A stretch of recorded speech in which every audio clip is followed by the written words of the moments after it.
Magandang araw po sa inyong lahat, lalo na sa ating mga minamahal na lolo at lola.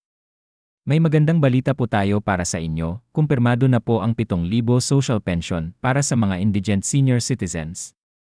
Ang programang ito ay bahagi ng patuloy na pagsusumikap ng pamahalaan na mapabuti ang kalagayan ng ating mga nakatatanda.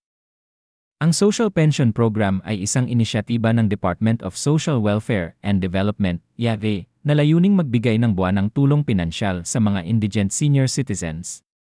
Ayon sa ESG, ang mga kwalipikadong benepisyaryo ay makakatanggap ng 1,000 kada buwan na maaaring ibigay buwanan, kada 2 buwan o kada 3 buwan, depende sa schedule ng payout sa kanilang lugar. Ang kabuang halaga na matatanggap ng mga benepisyaryo sa loob ng 7 buwan ay aabot sa 7,000. Para sa taong 2025, ang IARU ay may nakalaang pondo na 49.807 bilyon para sa Social Pension Program, na inaasahang makikinabang ang mahigit 4 milyong indigent senior citizens sa buong bansa. Ang mga benepisyaryo ay kailangang sumailalim sa validation process upang matiyak na sila ay kwalipikado sa programa.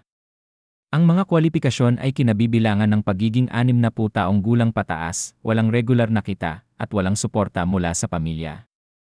DOL.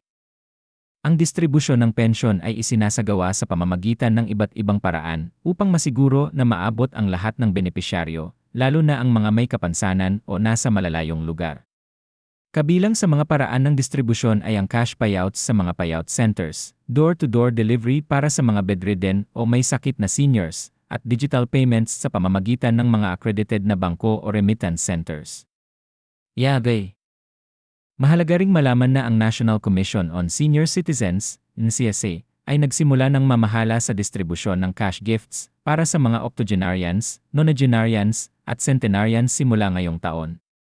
Ayon sa Expanded Centenarians Act, ang mga senior citizens na umaabot sa edad na 80, 85, 70, at 75 ay makakatanggap ng 10,000, habang ang mga umaabot sa 100 taong gulang ay makakatanggap ng 100,000 at isang congratulatory letter mula sa Pangulo. Philippine Information Agency Panandang Pandagdag 3 YESRI, Panandang Pandagdag 3 Manila Standard Panandang Pandagdag 3 Philippine Information Agency Panandang Pandagdag 2 Manila Standard Panandang Pandagdag 2 YESRI Panandang Pandagdag 2. Para sa mga nais mag-apply o magtanong tungkol sa Social Pension Program, maaaring makipag-ugnayan sa kanilang lokal na Office of the Senior Citizens Affairs, OSCA, o sa pinakamalapit na YESRI Field Office.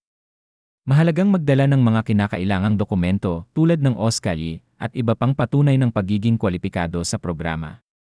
DOL. Sa kabuuan, ang 7,000 social pension ay isang malaking tulong para sa ating mga indigent senior citizens upang matugunan ang kanilang pang-araw-araw na pangangailangan at mapabuti ang kanilang kalidad ng buhay. Ang patuloy na suporta ng pamahalaan sa pamamagitan ng IAGE at NCSU ay nagpapakita ng kanilang dedikasyon sa kapakanan ng ating mga nakatatanda. Manila Standard. Para sa karagdagang impormasyon at updates tungkol sa Social Pension Program, maaaring bisitahin ang opisyal na website ng YESRI o ang kanilang verified Facebook page. Huwag kalimutang i-like at i-follow ang aming page para sa mga susunod na anunsyo at balita. Maraming salamat po at ingat lagi.